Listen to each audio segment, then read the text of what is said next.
Welcome to Pankinen Financial Perspective with Ashton Pankinen from Pankinen Financial Group. Planning for your financial future means navigating challenges like market volatility, inflation, and retirement income.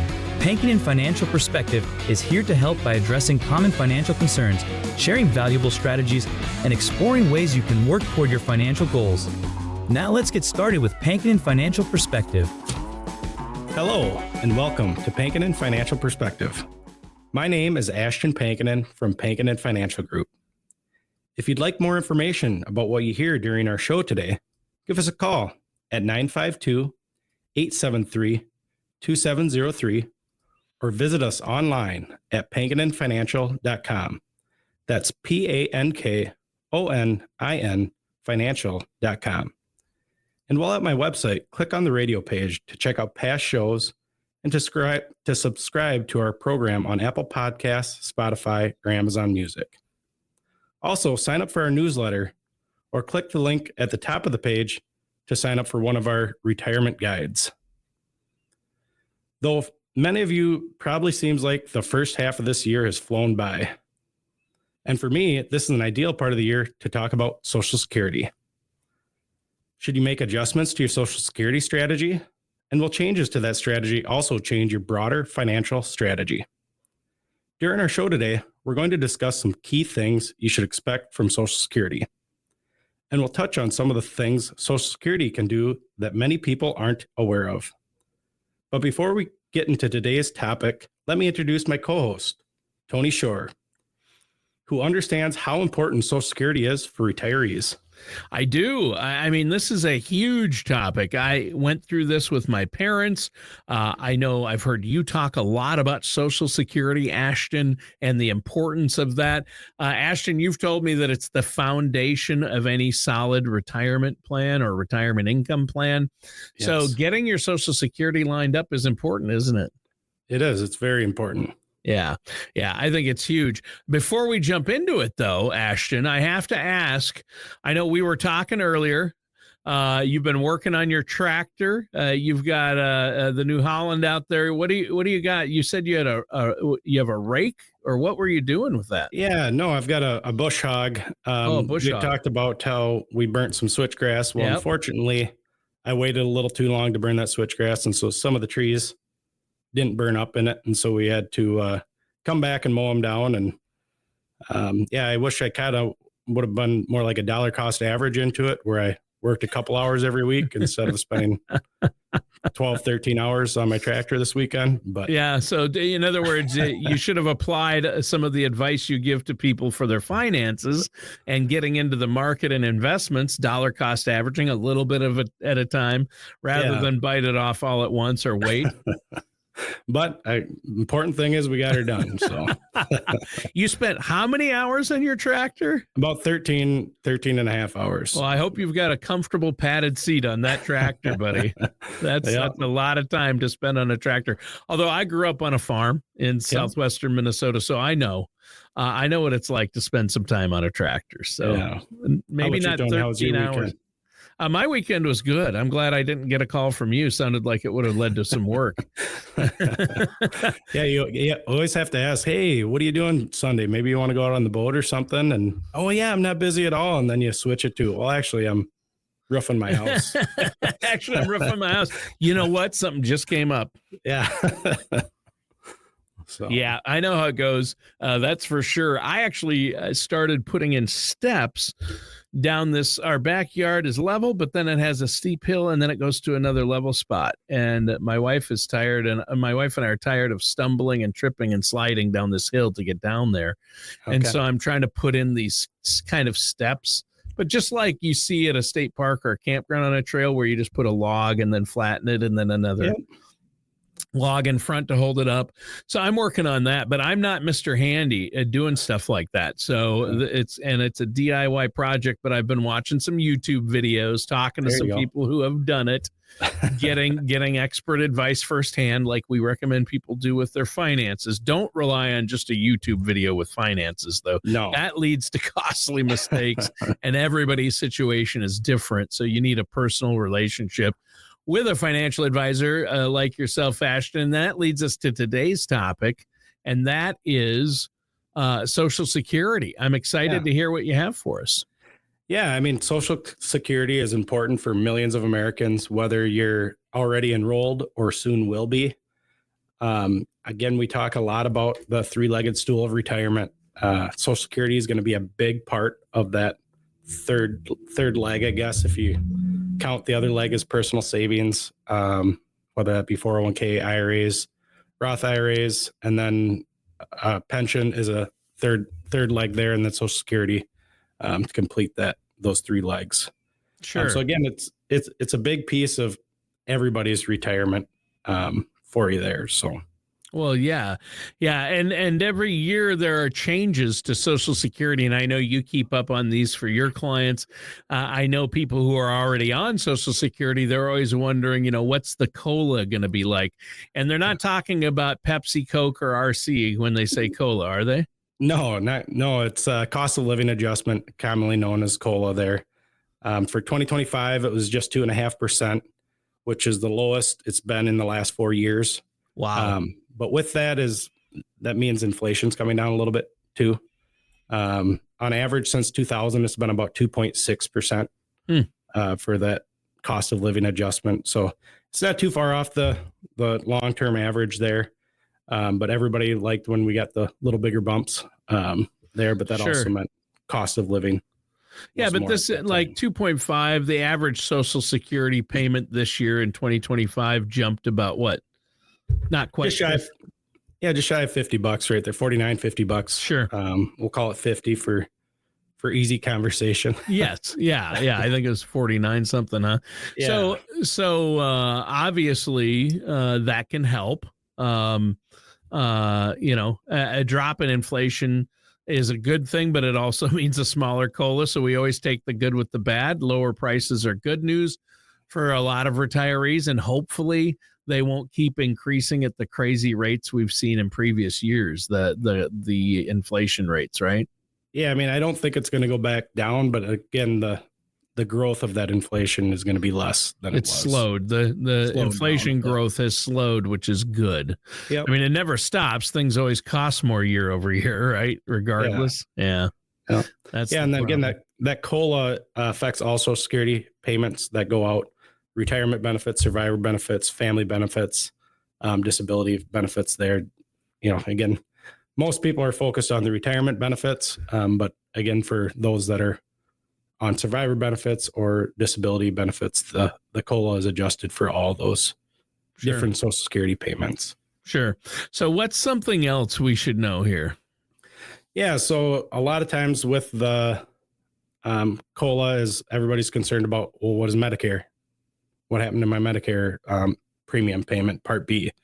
When you turn 65, you should sign up for Medicare, even if you're fully employed and on your employer's plan. You have to sign up, otherwise you can get penalties for not signing up for Medicare. And then Medicare Part B in 2025 went up to $185 a month here. From prior, it was roughly around $175. And so we did have that increase of about $10. So now you look at your COLA, that increased by about $50 a month, and really you netted about $40 a month. Average payment. Yeah, it always affects it. There have been some years though where the cost of living adjustment was so low, and then they raised Medicare enough where it was a wash, where you didn't see any advantage in your Social Security.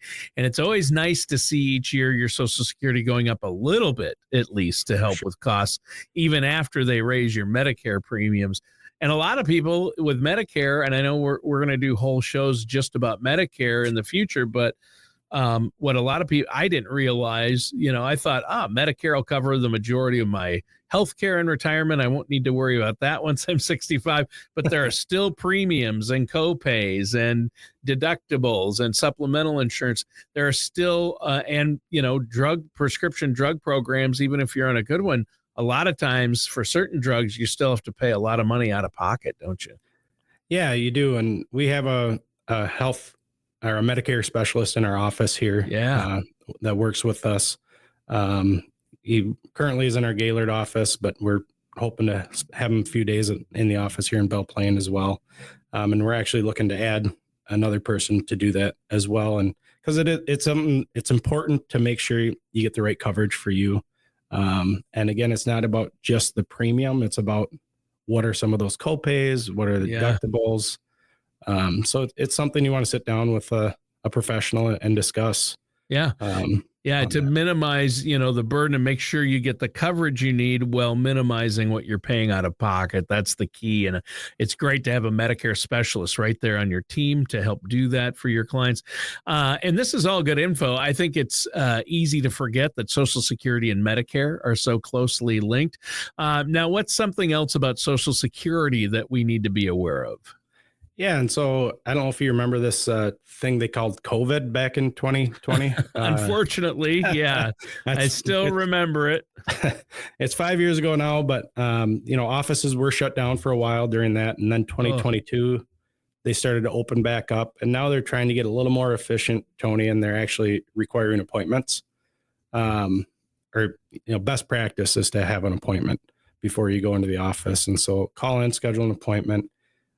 We can actually do quite a bit over the phone as well, whether that be with a phone. Most of the time, they like a phone appointment too.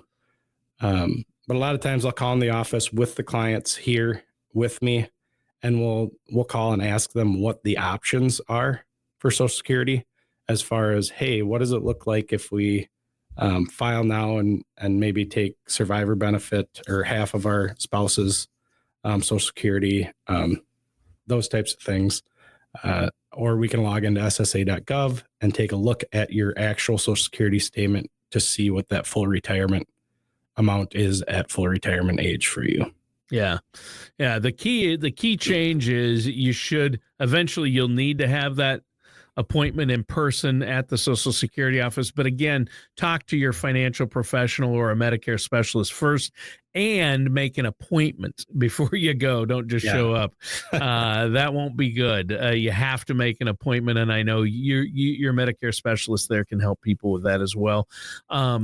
So that's important. And there's a number people can call too to make an appointment with the Social Security Administration, right? Yeah, there's a national hotline number. It's 800-772-1213. Again, that's 800-772-1213. Or you can call your local office directly, or you can make appointments at ssa.gov as well. But I think it's important to point out, Ashton, something you've pointed out to me in the past, and that is the Social Security Administration, the people you get there, sometimes it depends on the person. They might be new. They probably don't know all the different filing strategies, and they can't give you individualized filing strategy advice, like when to file, spousal strategy advice. They can just tell you, okay, you need to do this and this to file.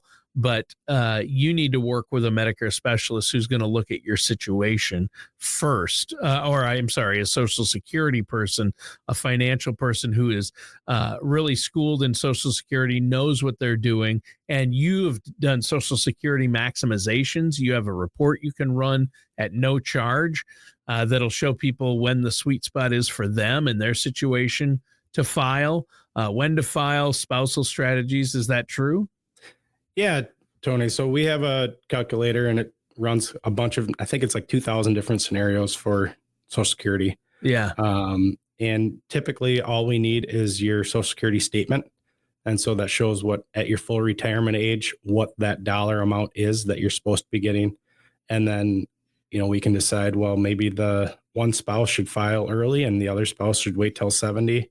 And that's the optimization of that Social Security. Again, if you can tell me how long we're going to live, it's a very easy calculation, but we make some assumptions there. We say that you're going to live till normal life expectancy. And just because it is the best way to maximize the Social Security doesn't mean it's the option we're going to choose either, because it's not about just maximizing Social Security. It's about overall retirement income, cash flow on a month-to-month basis. So there's times where even though it's not the maximized strategy, it makes sense for us to take it at a different time. And then kind of speaking on that full retirement age, Tony, if you're born after 1960, your full retirement age is going to be 67. We've got, if you're born in 1958, it's 66 and 8 months. And then if you were born in 1959, it's 66 and 10 months. And so, pretty soon people are going to be aging all into that 67. Yeah. That's where that current rule is going to be. And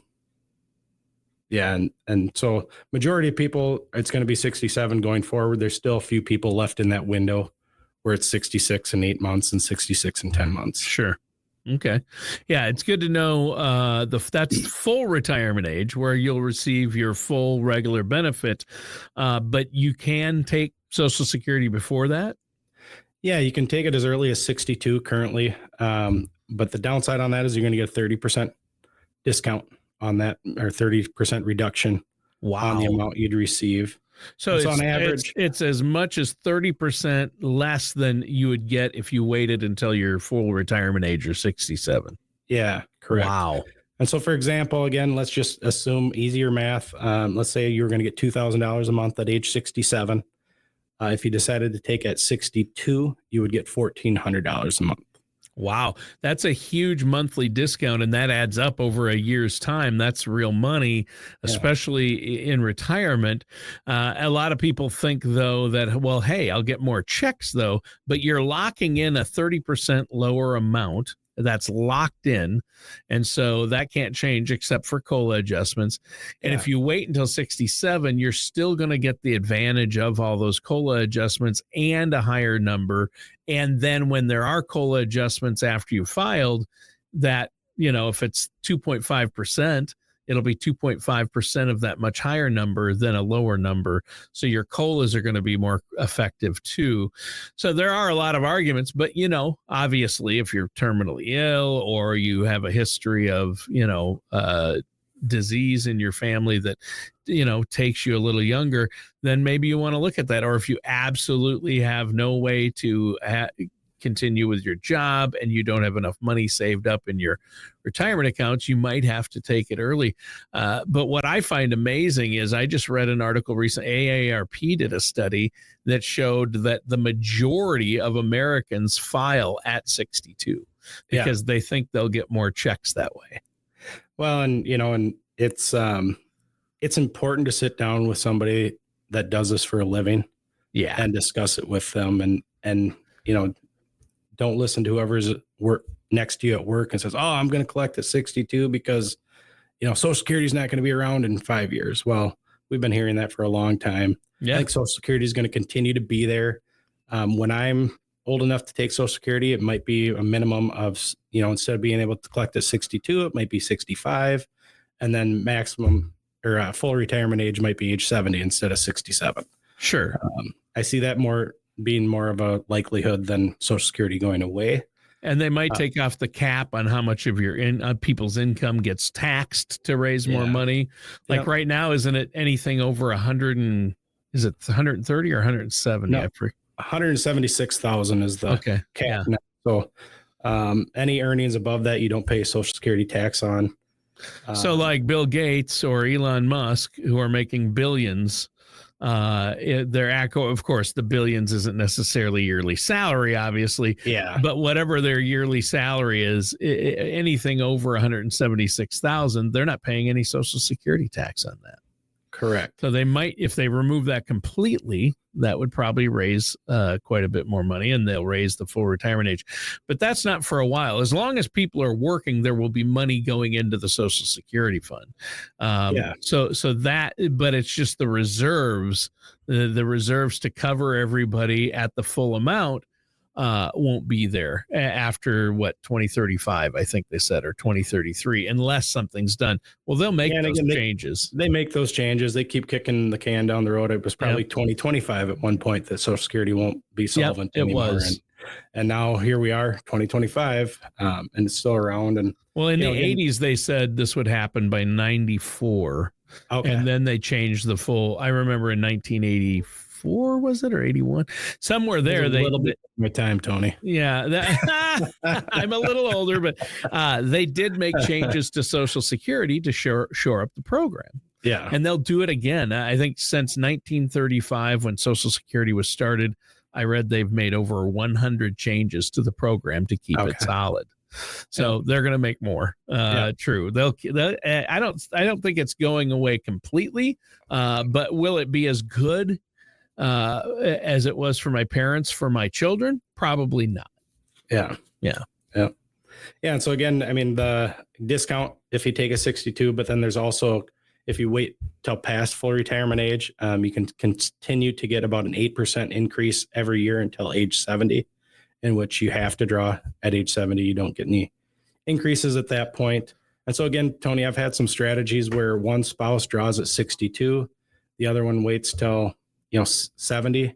And because the likelihood of one of them surviving till age 90 is pretty high. And so, you always get to choose the higher of the two. So if the spouse that filed early outlives their spouse who waited till 70, they're going to get the Social Security from the spouse, but they'll lose the one they were getting. So you only get to keep one, but it's the higher of the two. And I want to point out, you said Social Security, if you file at 62 instead of 67, it's going to be reduced by as much as 30%. If you wait until 70, it's going to increase from your full retirement age by as much as 30%. So we're talking about a 60% swing from 62 to 70, possibly. And that is a lot of money over time. I know you've said you've seen people where when they file could make over their history of their entire retirement, it could be hundreds of thousands of dollars, right? Yeah. And again, it's a lot easier when you can tell me when you're going to go, but usually the break even usually that break even's right at 79 or 80 years old. So if you live past that, ballpark, that's the break even on, you should have waited or shouldn't have you. Sure. And again, just because it's maximizing it doesn't mean it's right for your plan. It's customized to each individual for cash flow reasons. That kind of thing. Yeah. So what you're saying, Ashton, is that if somebody comes in and says, you might tell somebody, hey, based on the maximization report we're running based on your personal situation, you're probably going to want to file at 62. And then another person might come in and you're saying, 66 or 68. And another person might come in and you might say 70. So it really depends, doesn't it?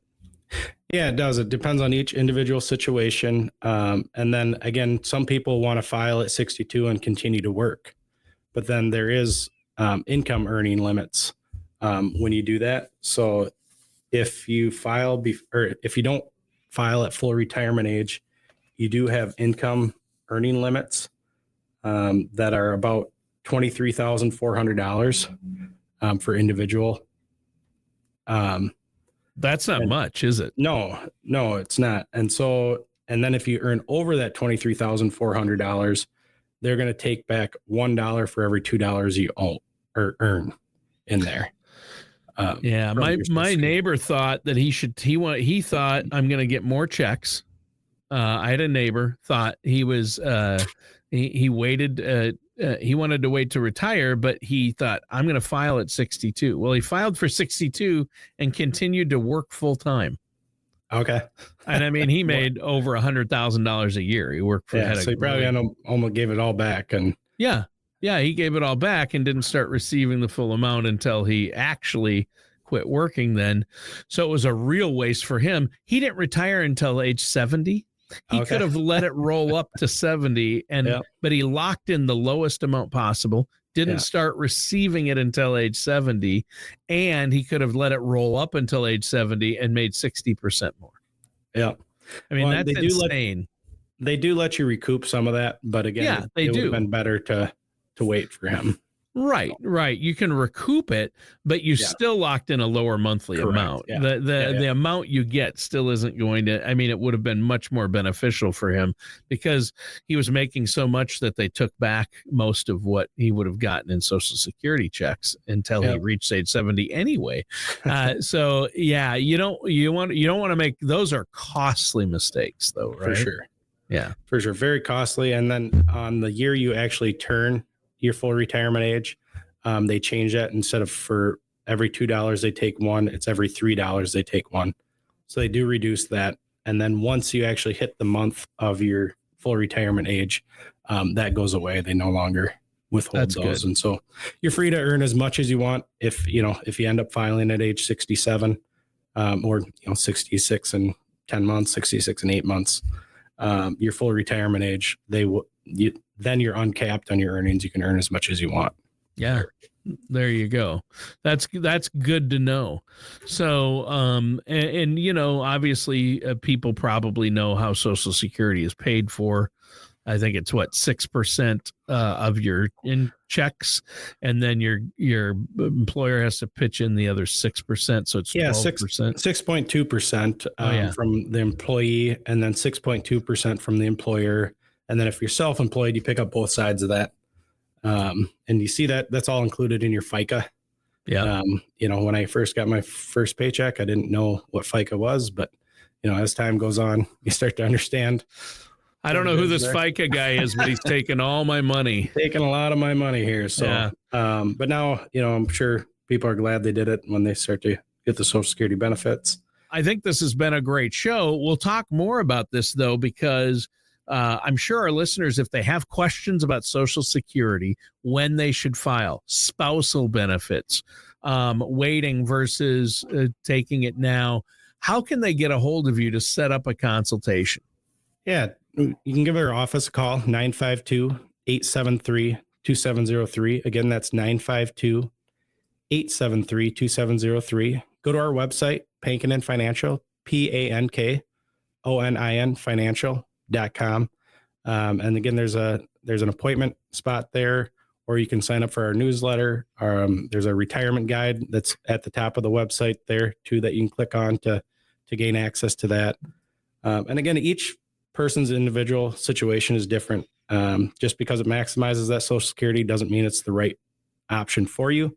It's about that cash flow and a customized situation. So if you're in that 60 to 65 age range, it's really important to sit down with somebody and start to discuss options for when to take that Social Security.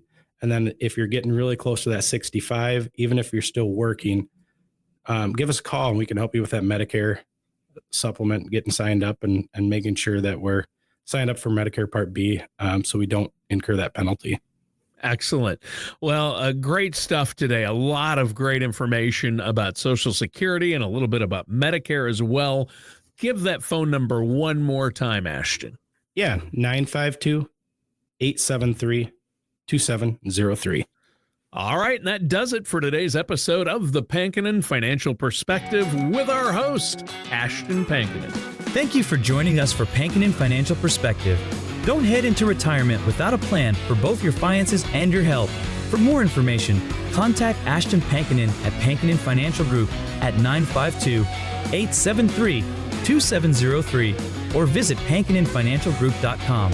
Join us again soon for another episode of Pankonin Financial Perspective. Advisory services are offered by Ashton Pankonin LLC DBA Pankonin Financial Group, an investment advisor in the state of Minnesota. All matters discussed during the show are for informational purposes only. Each individual situation may vary, and the opinions expressed here may not apply to everyone. Materials presented are believed to be from reliable sources, and no representations can be made as to its accuracy. All ideas and information should be discussed in detail with one of our qualified representatives prior to implementation. We are not affiliated with or endorsed by the Social Security Administration, the Federal Medicare Program, or any other government agency. Calling this number will direct you to a licensed sales agent.